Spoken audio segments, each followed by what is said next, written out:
Hello buddies, welcome back to another video. This is the second part of You Asked, I Answered. If you haven't watched the first one, I'll link it here and even in the description of this video. Go and watch it right now as it's quite insightful.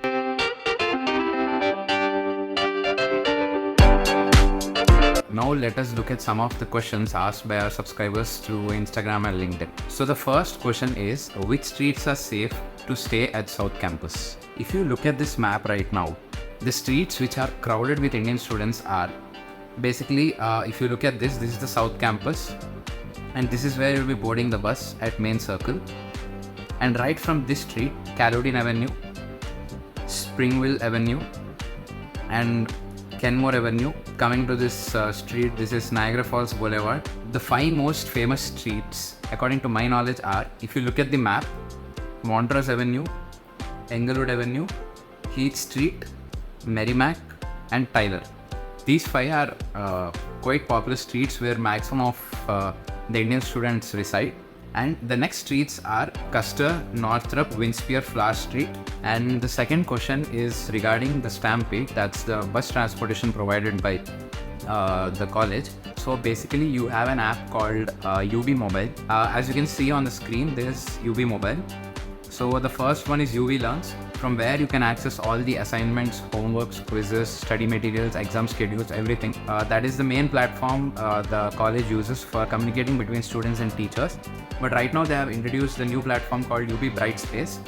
So as soon as you go to UV Learns, you'll be directed, there's a separate link on which you can click and you'll be directed to that webpage. So, the next one is My UV. So this is basically the UV hub where you can check your grades, you can pay your fees, you can check your calendar, academic calendar.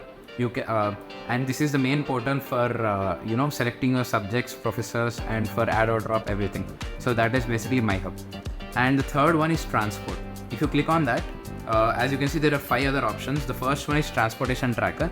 So basically this is not working for me here. I don't know why, since maybe I'm in India, this website is not working for me, but basically it works. You can track your Stampede bus with this. And the second one is Parking and Transportation Service Advisories. So if you have a car of your own, you can just check the services provided by them. The third option is Buses and Shuttle Schedule. So you can check the schedule of Stampede here. So this is all stops bus from north and south. This is the yellow line, blue line. So there are different buses according to the route. And you can also track other buses which roam around the North Campus. That is the North Campus Shuttle, Stampede Red Line, Blue Line, on-demand shuttles. And on Saturdays, as I've mentioned in my previous videos, there's a separate bus which takes you to Walmart and Target and other main shopping places. So that bus can track it here. That is Mall and Market Shuttle. And Safety Shuttle is basically after coming to the South Campus Main Circle, that is a bus stop. If there is a high amount of snowfall or the time by which you arrive at the bus stop, it's around 1 o'clock or 2 o'clock in the midnight, you can basically check this Safety Shuttle. There's a separate number. You can call them and book your Safety Shuttle. So the next option is UB Express Bus Home. Basically this take you to main cities like New York City, Binghamton, Syracuse, and Albany. And this is only on holiday breaks. That is Thanksgiving break, winter break, spring break. So basically for main breaks, you have to buy the ticket of this bus and you can use this bus to go to nearby places. I've checked the prices. Each ticket is around $195. I would suggest that rent a car or use an Amtrak. So I wouldn't prefer this bus provided by the college. And the next one is libraries. So basically you can check whether book which you want is available in the library or not. You can book a special cabins in your library. There are many options available. You can just check it out. And the next one is dining. This is quite interesting since everyone are interested in food. So basically you can get the dining locations available around North and South campuses. Various restaurants available. That is C3, Guac and Roll, Hubby's, Peaks. So these are basic restaurants. And you can also get your daily menu. If you click on dining menus, and you can just browse through the restaurant and their menus available for the day. And you can just browse through food trucks, nutrition, dining events, and many other options which are available. The next one is the maps. There is basically just the North Campus map, South Campus, and the downtown map of the college. So you can just check that out. The next interesting question is, Is paneer available in Buffalo? So I got this question through LinkedIn. The answer is yes. Paneer is available in Indian stores like Super Bazaar or Spresh, which are quite nearby. But you have to take a cab, or there's a UB Stampede bus on Saturdays which take you to Walmart. And from Walmart is just a 5-minute walk, Super Bazaar. So you can get paneer there. The next question is, are there any Indian restaurants nearby? And how is the veg food there? There are many Indian restaurants in Buffalo, but I have tried almost every Indian restaurant. Veg food is better in these Indian restaurants. Non-veg food, I would prefer that watch YouTube and cook by yourself. If you want to eat non-veg food, there's a restaurant called Zyka. They provide you buffet, which is $20. So it's okay-ish when compared to other restaurants. Even in Delhi Palace, the non-veg food is okay. So you can try out the Zyka buffet, that's $20, it's worth.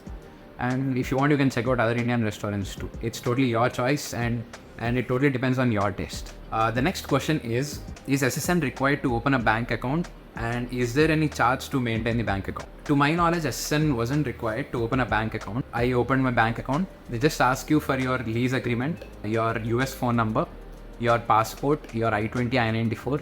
These are the 5 documents they ask you for. And you can open your bank account. If you're below 24 years, it's free of cost and you can maintain balance according to your choice. But if you're about 24 years, I think you have to maintain some minimum balance in your bank account, and monthly they charge something. I don't have much idea about this, but I guess that's true. If the bank charges you for maintaining an account, you can open a bank account in the local bank, that is M&T Bank. They don't charge you anything since it's a local bank. If you want to open your bank account internationally, that's Bank of America, they may charge you something. So just go to these banks and inquire whether they're charging some amount or not, and get to know the terms and conditions before opening your bank account. The next question is, in international flights, do we get a pillow? The answer is yes. In Qatar Airways, I got a pillow when I traveled from India to JFK, and even in Air India, which I came from JFK to India, but the past month, I got a pillow. The next question is, are printers available in library or on campus, and is it free of cost? The answer is yes and no, because you will be given a UB ID card and it will be loaded with $35 of money, and you can use this card to get Xerox or print anywhere across the campus, that is North and South campus, even in libraries.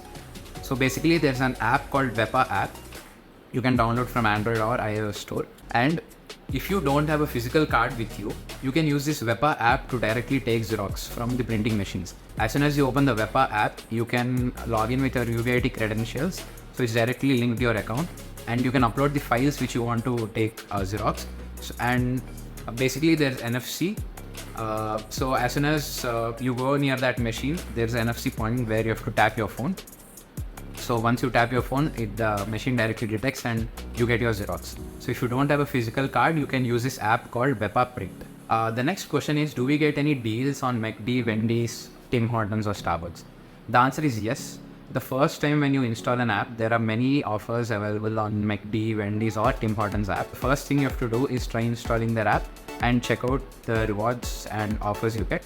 And even in McD, Wendy's, other apps, you also get daily offers, so you have to keep constantly checking out. Like you get free fries, or if you buy a burger for more than $2, you get an additional burger or fries. So you will be having many offers. And recently when I was in Dallas and when I visited Wendy's, I didn't know this until the person who was giving me burger told me that behind your bill there's a survey, and if you answer this survey, you will be getting a number.